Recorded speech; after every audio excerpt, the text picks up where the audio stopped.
Okay, guys, I'm not your lawyer, and I can't give you legal advice. But let me give you some friendly advice. Don't ever, ever talk to the feds. Just don't. Don't do it. Obviously, if the feds are looking to talk to you, consult your attorney and determine the appropriate course of action. Until then, don't talk to the feds. I don't care if you're you. I don't care if you're a random staffer on Trump's presidential campaign. I don't care if you're Michael Flynn. Don't talk to the feds. They're not there to help you. They're there to put you in jail. Basically. I mean, I'm being hyperbolic, but they're not there to help you. They're never there to help you. And this goes beyond the feds, right? This is police. Everybody has this romantic idea that police's job is to solve crime, to find the bad guy and to get the right answer and to, really get some justice. That's wrong. I'm sorry. And I love police. I have lots of respect for them. I have police friends. I have police family members. And they do their job well. And that's what is terrifying, is that they do their job well. And if they do their job well, you should never, ever talk to them without help. So don't. And I'm going to tell you why right now, and we're going to use a couple newsworthy reasons as to why. The first one being Michael Flynn, and the second one, which we'll reference but not go through as in depth, is George Papadopoulos. If you don't remember, he was the first person to plead guilty in the Mueller probe. He was a foreign policy advisor for Donald Trump. Michael Flynn, of course, was he was a director of national intelligence for like 25 minutes before having to resign because he lied to Mike Pence. Turns out he didn't just lie to Mike Pence, he also lied to the FBI. But what did he lie about, and what's going on here? That's what we're going to explore today. And because I think I'm going to need it, I got this guy. This is Lagavulin 16. If you've never had this, strong recommend. Very strong recommend on it, because it is smoky and delicious, and kind of tastes like eating the ground after it's been on fire. California knows what I'm talking about probably right now, so stay safe out there, guys. But let's talk about this. Let's talk about... That's good. Let's talk about Flynn here for a minute. So, Michael Flynn is the proposed director of national intelligence. He's on Trump's transition team.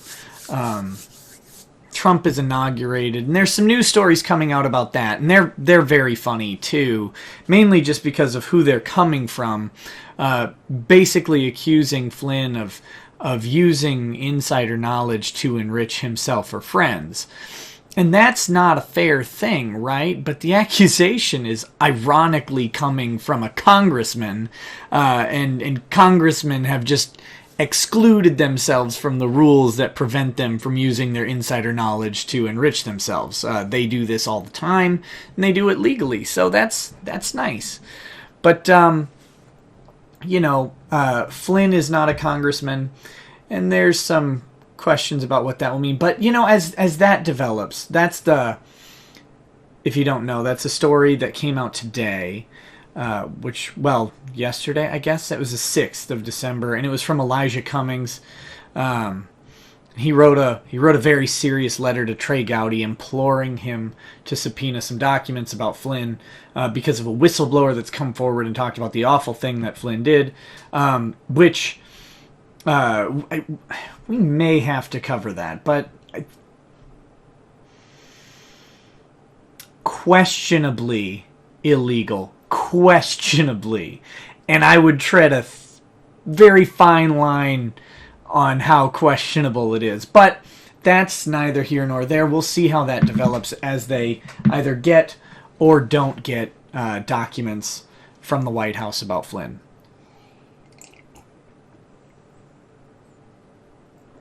Okay. Ooh, that's good. Okay. Sorry, it's been a while since I've had Lagavulin, and it makes me happy. Deal with it. So, Flynn is charged with lying to the FBI, specifically for false statements. They have not charged Michael Flynn with anything else. There's no charge of collusion. There's no charge of interference with a federal election. None of that has occurred. I know some media sources immediately pounced on the Flynn story, stating that he lied to the FBI about talking to Russia. And what they neglected to do was mention that he spoke to Russia during the transition, after the election, but before inauguration. And if we're keeping score here, the level of illegality in talking to a Russian ambassador, should you have the means to contact a Russian ambassador, is usually 0. I mean, it's fact determinative on whether it's illegal or not. But like if I were to somehow call the Russian ambassador and say, hey, buddy, here's my thoughts on this particular issue, or I would like you guys to do this, and I engage in some sort of lobbying with them, not really illegal. Not any illegal. So, that said, let's go through the charging document real quick. So there's one count against Michael Flynn, false statements, is Title 18 USC Section 1001A2. This is the friend. This is the friend of the special prosecutor, right? Because when someone does literally nothing wrong, but they're so freaking terrified that they might go to jail for something that might be wrong, because we have federal statutes and state statutes and local ordinances that would wrap around the earth if you laid them out end to end on printed paper, and you'd probably have Greenpeace trying to murder you. If you've got this stack of laws that you have no idea what's in them. So people sit down, they get called up, right? They get called up by an investigator, says, hey, we'd like you to come in and talk to us. You're not under arrest, just a friendly chat. We're just trying to clear up some information. We'd like to take a statement. First clue. No, Michael Flynn. Don't talk to the FBI, you dummy. Don't do it. But they give you a call. They say, hey, we just want a statement. Just come in and talk to us. Just trying to get some facts straight, right? Nope. Not what their plan is, not what their goal is. So Flynn goes in and talks to these guys, and then he sits down, and the questions... I'm forecasting here, projecting, whatever you want to call it. I'm not in the room with Flynn. I'm not in the room with the feds. If I was in the room with Flynn, like as his attorney, right, this wouldn't have happened, because I would have helped him through it. And that's why you call a lawyer, and you don't just sit there like some dope thinking you're going to out-answer the FBI investigator, even if you have nothing to hide. The problem is when you sit down and you got two suited men with guns sitting across from you in a very friendly interview, you start to reflect on life and think, I mean, I thought what I did was okay, but was it okay? Is that a law? I don't have my phone here where I can just look up the laws on the fly. Plus, you might not have any basis in law or the means to even know where to start looking.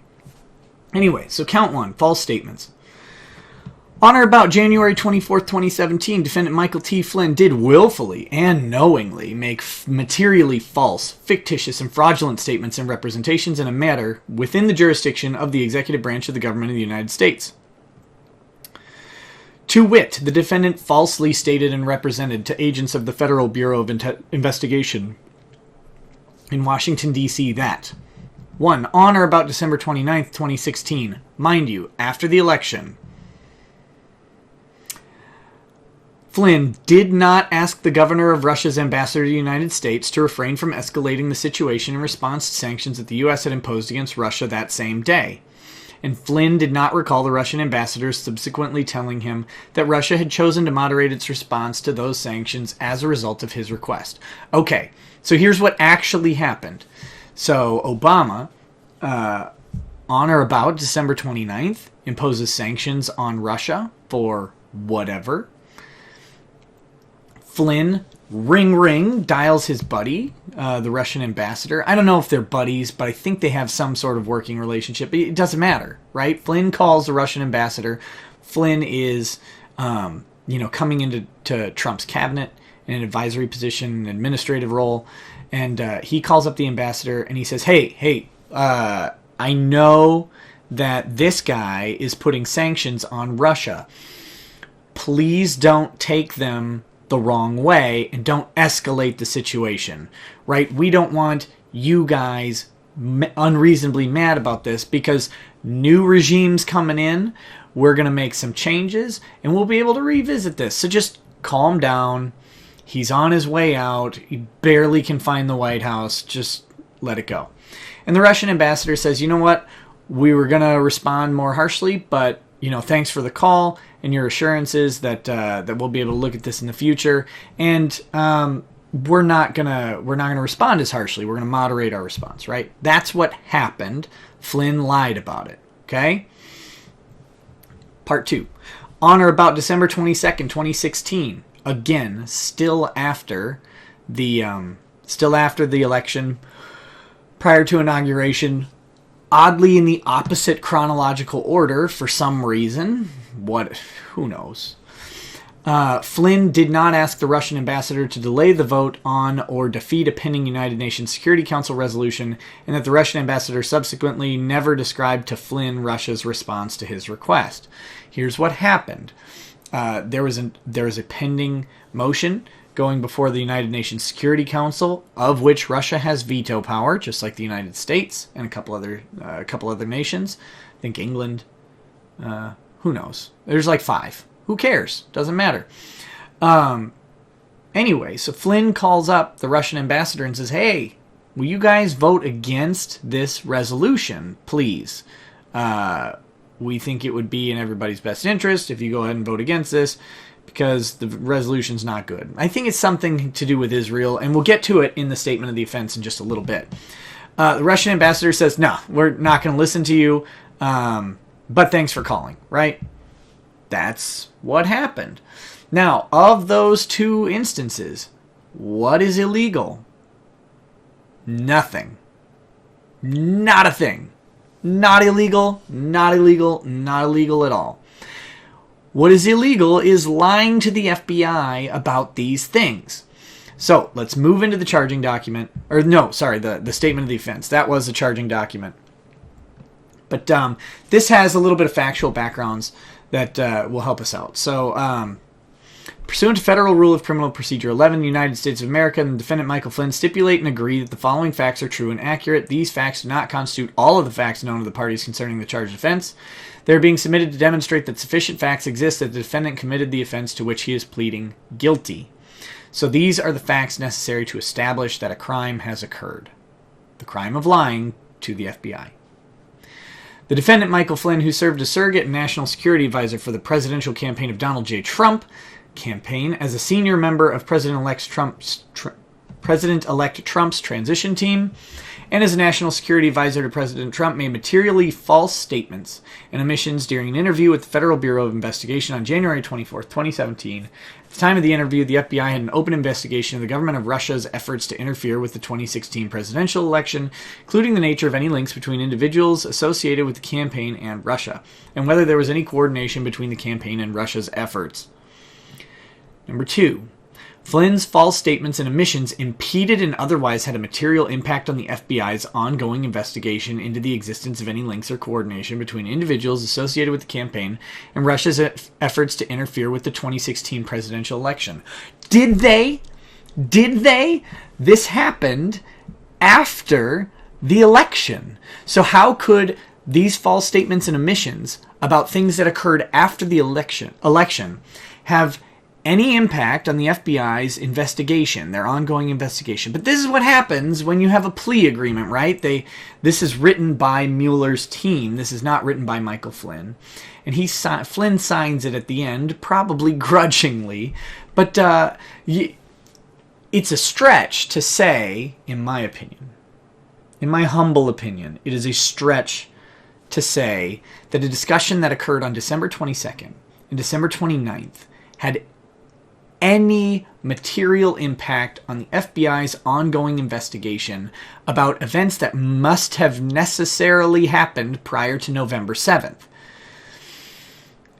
If the FBI didn't know that Michael Flynn knew the Russian ambassador had a way to contact him, how did they not know? How did they not know this based on anything else they know about Michael Flynn? Number 3. On or about January 24th, 2017, Flynn agreed to be interviewed by agents from the FBI. First mistake. Don't agree to be interviewed by agents from the FBI. Make them arrest you before you are interviewed, because an interview is hostile. It's just a hostile situation that you walk into for fun or for stupidity or for saving face. But no matter how badly you're about to be pilloried in the media or anywhere, just say no, right? Reagan helped us learn this. Just say no. No. Being interviewed by the FBI is the worst drug you can possibly imagine. It doesn't get you high. It doesn't make you happy. It just ruins your life. It's like heroin without any of the benefits. During the interview, Flynn, it's referred to as January 24th, voluntary interview. Why would you voluntarily interview with people who want to put you in jail? Don't do it. Not legal advice. This is friendly advice. Consult your lawyer before you make any voluntary interviews with the police. If your lawyer determines that a voluntary interview is the appropriate course of action, by all means, go ruin everything. I'm just kidding. You wouldn't ruin everything. If the lawyer says so, you're probably okay. But until you talk to a lawyer, do not volunteer for an interview with the FBI. Sorry. I can't state this enough. During the interview, Flynn falsely stated that he did not ask Russia's ambassador to the United States to refrain from escalating the situation in response to sanctions that the United States had imposed against Russia. Flynn also falsely stated that he did not remember a follow-up conversation in which the Russian ambassador stated that Russia had chosen to moderate its response to those sanctions as a result of Flynn's request. In truth and in fact, however, Flynn then and there knew the following had occurred. On or about December 28, 2016, then President Obama signed Executive Order 13757, which was to take effect the following day. The executive order announced sanctions against Russia in response to that government's actions intended to interfere with the 2016 presidential election. Obama sanctioned Russia for interfering with the election. Like, what? Think about that, guys. Hillary didn't win. Hillary should have won. Everybody thought she would win. You knew it. I knew it. Everybody knew it. Hillary was going to win. But this orange guy, he wins. Must have been the Russians. And we're going to punish them with diplomatic sanctions. I'm the outgoing president. I have no longer any liability for the foreign policy or the foreign relations fallout that this will occur between the other major nuclear power on the planet, but I'm going to sanction them because I'm mad that Hillary lost. Now, I'm projecting a little bit, right? Because maybe he had some actionable intelligence, although it's pretty interesting how little evidence we have of Russian interference in the election. I mean, I assume Russia interferes with the election because we interfere with elections all over the world. So I assume Russia does too. But the amount of evidence that has been made public about it is just pitiful. And Obama issues sanctions with serious foreign relations fallout potential. He issues sanctions on this idea. We have no criminal charges related to actual interference with an election. We have no criminal charges related to Russian interference with an election. But we do have an executive order imposing sanctions on them for that interference. I mean, that's stunning. Think about that. Sorry. On or about December 28th, 2016, the Russian ambassador contacted Flynn. On or about December 29th, 2016, Flynn called a senior official of the Presidential Transition Team, PTT official, who was with other senior members of the team at the Mar-a-Lago Resort in Palm Beach, Florida, to discuss what, if anything, to communicate to the Russian ambassador about the U.S. sanctions. On that call, Flynn and the official discussed the U.S. sanctions, including the potential impact of those sanctions on the incoming administration's foreign policy goals. Wait, you mean like a lame duck president issuing an executive order putting sanctions against a major nuclear power and a possible rival in the world might have foreign policy implications contrary to the goals of the opposition party? Weird. The PTT official and Flynn also discussed that the members of the presidential transition team at Mar-a-Lago did not want Russia to escalate the situation. Gee, why? They don't want to walk in on day one to an angry, pissed off Russian bear? Weird. Immediately after his phone call with the PTT official, Flynn called the Russian ambassador and requested that Russia not escalate the situation, only respond to the U.S. sanctions in a reciprocal manner. Shortly after his phone call with the Russian ambassador, Flynn spoke with the PTT official to report the substance of his call, including their discussion of the U.S. sanctions. On or about December 30th, Russian President Vladimir Putin released a statement indicating that Russia would not take retaliatory measures in response to the U.S. sanctions at that time. Good job, Flynn. Like, good job. You prevented escalating war of sanctions between two major states. On or about December 31st, 2016, the Russian ambassador called Flynn and informed him that Russia had chosen not to retaliate in response to Flynn's request. Get a medal, buddy. After his phone call with the ambassador, Flynn spoke with senior members of the Trump transition team about Flynn's conversation with the Russian ambassadors regarding the U.S. sanctions and Russia's decision not to escalate, right? Like, give me brownie points, I did a good thing. Next, during the 24th interview, Flynn made additional false statements about calls he made to Russia and several other countries regarding a resolution submitted by Egypt to the United Nations Security Council on December 21st. Specifically, Flynn falsely stated that he had only asked the countries' positions on the vote, that he did not request that any of the countries take any particular action on the resolution. Flynn also falsely stated that the Russian ambassador never described to him Russia's response to Flynn's request regarding the resolution. In truth and in fact, however, Flynn then and there knew the following had occurred. Sorry, bear with me on this, guys. I know this is kind of dry, but this is the stuff. This is the substance of the crime and how they get to a factual resolution of what constitutes criminal activity. They have to lay the foundation for what's going on and why the lie occurred, and then they have to describe the lie. So, we're almost done, though. On or about December 24th, 2016, Egypt submitted a resolution to the UN Security Council on issues of Israeli settlements. The United Nations Security Council was scheduled to vote on the resolution the following day. Egypt submits a resolution about Israeli settlements, so we know it's obviously favorable to Israel. Sarcasm, y'all.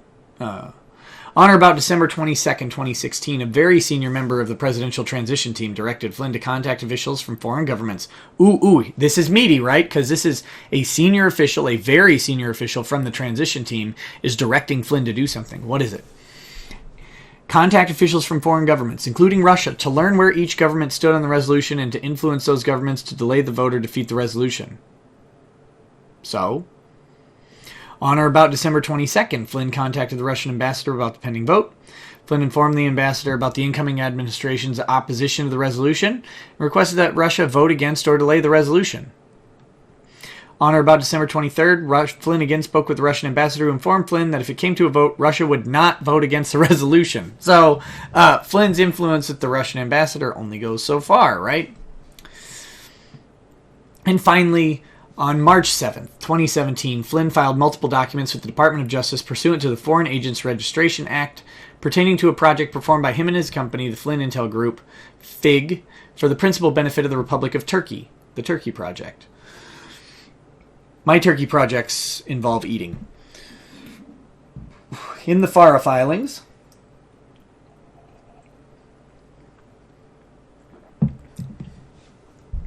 Flynn made materially false statements and omissions, including by falsely stating that A, FIG did not know whether the extent to which the Republic of Turkey was involved in the Turkey Project. B, the Turkey Project was focused on improving U.S. business organizations' confidence regarding doing business in Turkey.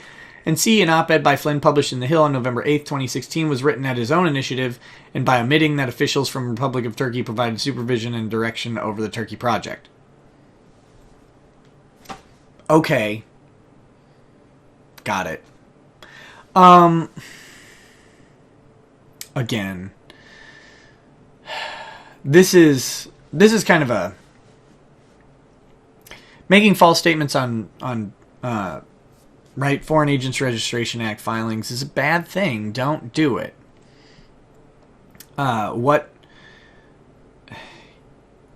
Whatever. The substance of those allegations, again, probably not illegal, questionably illegal.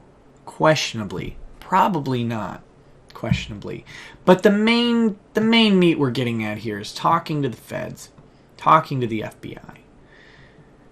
And how, like, this has, one, caused Flynn to be charged with a federal crime, right? Lying to the FBI is a federal crime. It's a felony. Carries a maximum penalty of 5 years in prison and quite a bit of potential fines. Although I'm not sure off the top of my head. I could probably look it up. Doesn't matter.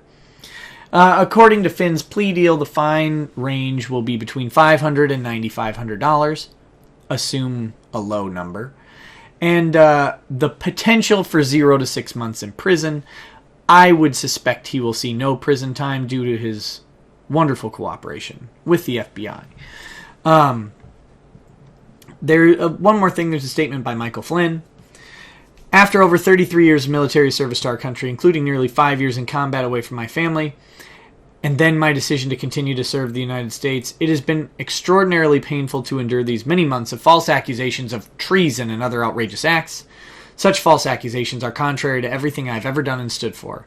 But I recognize that the actions I acknowledged in court today were wrong, and through my faith in God, I'm working to set things right. My guilty plea and agreement to cooperate with the Special Counsel's Office reflect a decision I made in the best interest of my family and of our country. I accept full responsibility for my actions. I mean, except you don't. Like, right? Like, that's the whole purpose of a guilty plea, is accepting less than the full responsibility of your actions. You're literally agreeing to trade away the responsibility for your actions in exchange for information to assist a federal investigation. So, I mean, that's just a silly statement, Flynn. But no, I mean, you didn't do treason or other outrageous acts. You're right, they're false allegations, according to everything we have here, at least. Nothing he did is illegal or wrong. He contacted the Russian ambassador to the United States, whose job it is to have contact with America and American officials, and to receive input and make recommendations to the Russian regime. That's what our ambassadors do. They gather information. They then make recommendations to the executive branch, or they have some limited decision-making powers and on certain fields, and then they enact those things. That's the job of the Russian ambassador. It's the job of an American ambassador. Flynn's job as a member of the transition team, especially a national security advisor, would certainly be to calm a potential escalating act against Russia by contacting them and say, hey, buddies, don't worry about Obama. Like, we don't care what he says. We're going to have power in just a couple days. Right? I mean, this harkens back to, like, Obama talking to, was it Medvedev? And saying, you know, I'll have a lot more leeway after the election. Except that was before an election, right? That's before an election. The president going ahead and saying, I can talk more freely after these dummies elect me, and I'm no longer worrying about what I say. But, you know, that also, by the way, not illegal, just a little disingenuous. Flynn here, the only disingenuous thing he does is lies to the FBI. By the way, the FBI can lie to you, and they do, and they will absolutely lie to you to induce an inculpatory statement. So I don't see why lying to them is illegal. That seems unfair to me. The best practice is not to talk to them without an attorney present, or at least an attorney's recommendation on what you do, but don't volunteer to talk to them without an attorney. Can't say it enough. It cannot be stated enough. So we also have George Super Greek Papadopoulos. His statement is significantly longer than Flynn's, right? But I mean, it's the same thing. He made false statements about actions. Now, his actions took place during the campaign. And I encourage you to go through and read the statement of the offense. Same thing for Flynn. You can find it if you just type in Papadopoulos guilty plea documents. I encourage you to read it because as you do, bear in mind that everything he does is a legal action that anybody can take. Also bear in mind that the just the tone that you get from the campaign, from the upper levels of the campaign, that tone is... It's depressing for a young guy named Papadopoulos trying to make his impact in the party and trying to build that resume and get himself boosted up through the campaign and get some recognition. Because the impression that you get is one of routine dismissal of everything he's ginning up here. He's talking to Russian officials. He's trying to arrange meetings at high levels between Trump or Trump's senior advisors and senior people in the Russian administration. And every time they're like, yeah, whatever, or Trump's not going to do that, or even to the point of saying, you know, you go, but off the record, off of the campaign, like you can go do this. That might be good, but you're not going to associate with us on it because we're not going to tell you to do these things. So again, you have 14 pages of the FBI laying out this case of Papadopoulos lying about legal activity to the FBI. And the lie becomes the crime. These are innocent men committing the crime of maybe thinking they're guilty and being scared. Like that's where the ultimate crime ends up lying. It's not in their actions. It's in their regret for voluntarily taking a meeting with the FBI. One last piece of advice. If you ever find yourself voluntarily interviewing with a police officer, an FBI agent, anybody, that voluntary interview is voluntary. So the moment they ask you a question and you don't know the legality of the answer, thank you. This interview is over. Done. Victory. You have not lied to the FBI. You have not obstructed justice. If they want to talk to you, they can get a warrant for your arrest based on probable cause. Your silence cannot be used as probable cause. Your ending the interview cannot be used against you in any way. They have to develop a case for probable cause. They have to issue a warrant for your arrest. They have to arrest you. They have to Mirandize you. And then at that point, you can start answering questions. And at that point, your question should be, I will not, or your answer should be, I will not answer these questions without an attorney present. Please let me call my own or appoint me one if you don't have a lawyer. Like, get somebody who doesn't really care about the information that you have or the situations going on in your mind, who's got a calm head, who'll sit there and say, no, don't answer that. You don't have to. No, don't answer that. You don't have to. Or who will say, you know what? You can go ahead and answer that because what you did wasn't illegal and isn't going to help them and isn't going to incriminate you. You don't have to do these voluntary things. You never should. You never should. Talk to an attorney about it, obviously, if you get called up. Because I'm not your attorney. Unless I am your attorney. And if I'm your attorney, call me so I can say, no, don't. I love telling the police no. I love it. It makes very few things in my life make me happier than when a police officer says, hey, you know, we'd like to have an interview with your client. And I say, yeah, get bent. No, not a chance. Am I going to let them talk to you? Because they have nothing to hide, but you have nothing to find. Get lost. I love it. I would love to do it every time. Your other attorney will love it too. That's their job. And doing the job in that way is fun. But, you know, guys, I mean, I hope you found this video at least somewhat educational about how these charges manifest. The media made a big deal out of Flynn's thing, but it's nothing. It's honestly nothing. And this is coming from someone, I literally don't care what happens to Trump in all of this. It's interesting stuff, but I have no dog in this hunt. If Trump is guilty of some sort of crime, or someone on the Trump team is guilty of some sort of crime that undermined the U.S. election, by all means prosecute it. Mainly because I'll think it's really interesting to see what happens if Trump decides to issue pardons in those cases. I want to see the extent of presidential power when it directly benefits the president. That would be an interesting little case study, and we have a possibility of seeing it. But if Trump is guilty of something, find the evidence, put it out there, and then let's go through the process.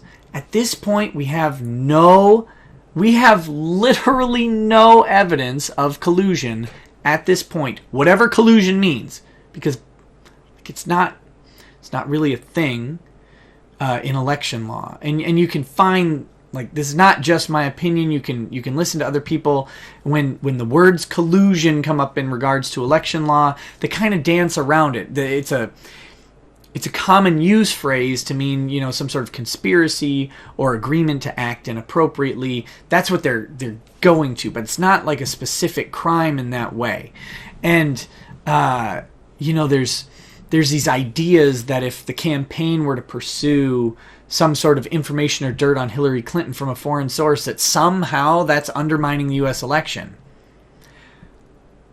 If the information is true about your opponent, I'm not so sure that that's illegal in any way, because simply getting opposition research from some foreign source doesn't make it illegal necessarily. Like, some people want to make that an automatic foregone conclusion. Well, if Russians had dirt on Hillary and they give it to the Trump team, then that amounts to an illegal campaign contribution from a foreign actor.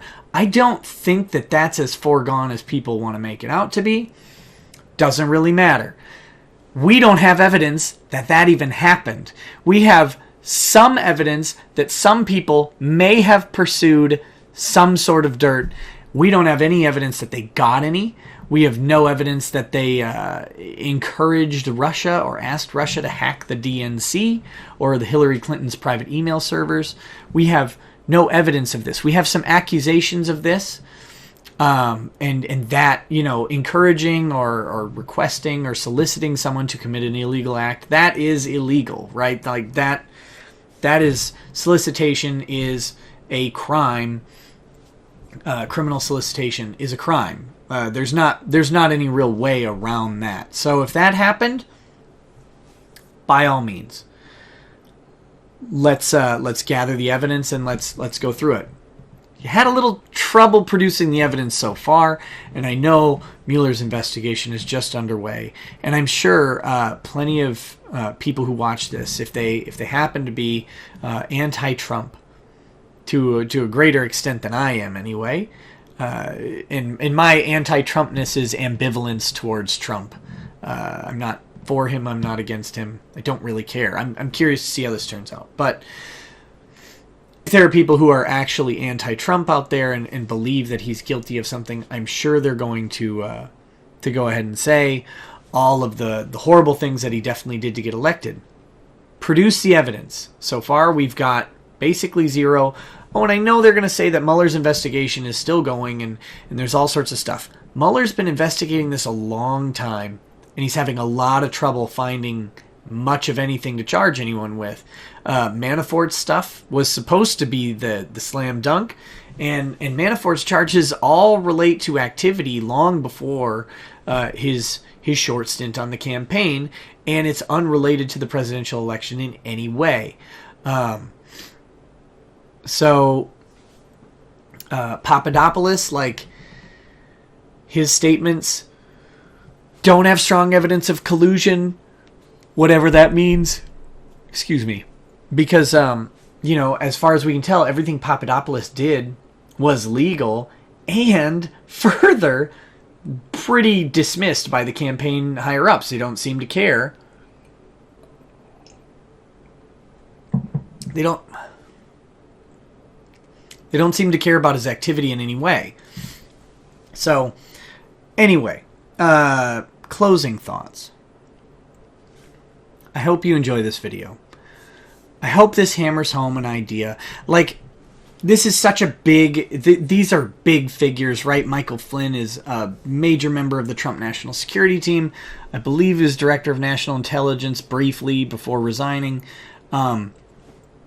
This is a huge guy, but the principles that occur here, the dangers of talking to authority without an attorney present, this translates down to being pulled over for speeding, man. What you say to the police matters, so don't say hardly anything. If you're if you're being asked about any sort of crime, you're in danger. You're in danger, and you need help from someone like me, someone like any attorney, whatever state you're in. Contact that person. You need help. Police are better at interviews than you are. They do them all the time. They're getting paid for it. You're not. You're losing money. They're earning money. All sorts of advantages going their way. None are going your way. Get an attorney. Don't talk to these guys, because what if you accidentally misremember something, right? Like, they lay out in this statement and Flynn agrees to it because he's making a plea agreement and cutting down any potential of prison time to basically zero. Flynn agrees that this is a true and accurate representation, that he definitely remembers all this stuff. Did he? Did he, when sitting there across the table from two burly FBI guys with guns? Are you sure he remembered this stuff? I don't know. It's hard to say. Human memory isn't that good. So, anyway, I'm rambling. Gosh, I'm sorry. I ramble a lot.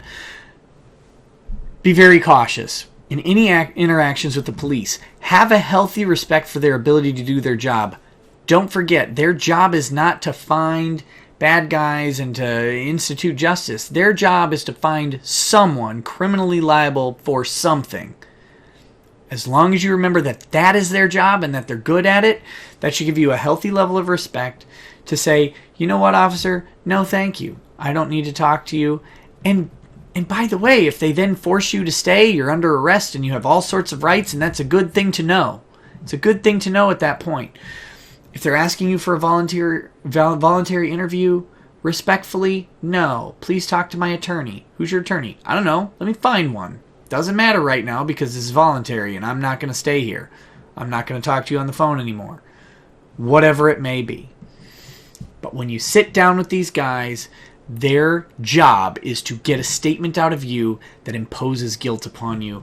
And it's really a shame. Those statements can take an otherwise legal act and make it illegal. They can make you guilty of a crime that you didn't commit.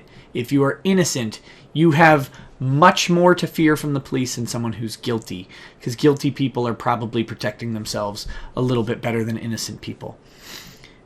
Anyway, Thanks for watching, guys. If you want to check me out on Patreon, it's patreon.com/lawsplaining in the description below. I don't mean to shill it, but that's where you can get audio uploads of any of these things if you don't like staring at my mug this whole time, or if you want to listen on a commute without sucking down data from YouTube. Check out the Patreon page. If you like it, throw me a couple bucks. That'd be great. But you don't have to do that to get access to any of this video content. Further, do I have any furthers? I don't know. I don't know if I have furthers. I think we're done. So thanks for watching. I appreciate it, and talk to you guys later.